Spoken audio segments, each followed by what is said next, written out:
Selebgram ajudan pribadi kini ditetapkan sebagai tersangka dalam kasus penipuan dan penggelapan uang sebesar 1,3 miliar rupiah.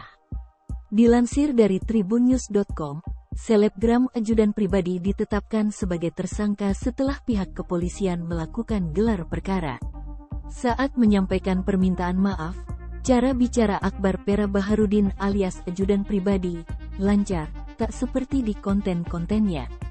Penyidik melakukan gelar perkara untuk meningkatkan status terlapor menjadi tersangka berdasarkan dua alat bukti terhadap terlapor F alias A alias ajudan pribadi, terang Kapolres Metro Jakarta Barat, Kombes Syahdudi kepada wartawan, Rabu, tanggal 15 Maret tahun 2023. Dalam kasus ini, ajudan pribadi dikenai pasal 378 KUHP tentang penipuan dan atau pasal 372 KUHP tentang penggelapan dengan ancaman pidana 4 tahun penjara.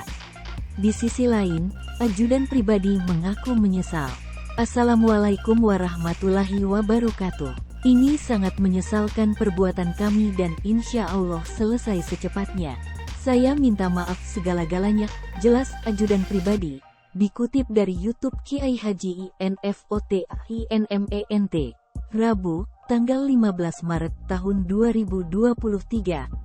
Saat disinggung perihal kegunaan uang korban 1,3 miliar rupiah tersebut, ajudan pribadi mengaku menggunakan uangnya untuk memenuhi kebutuhan hidup. Buat kebutuhan hidup, ungkap ajudan pribadi sedikit terbata-bata.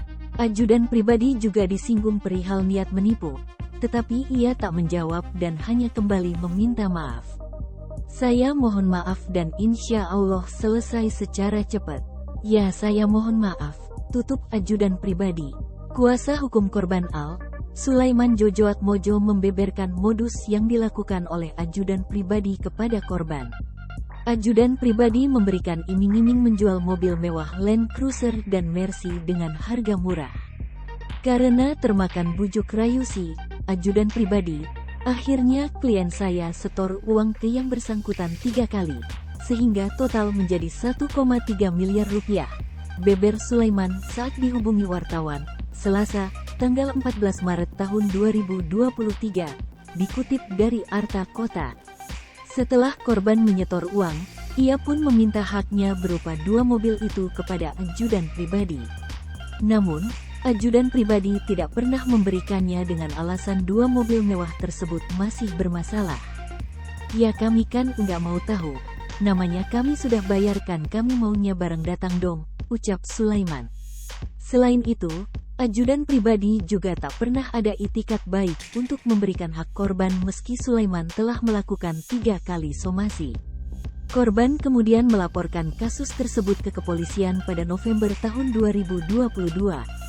Sudah saya somasi 3 kali, sudah saya ajak ngobrol ketemu, tapi yang bersangkutan belum ada itikat baiknya.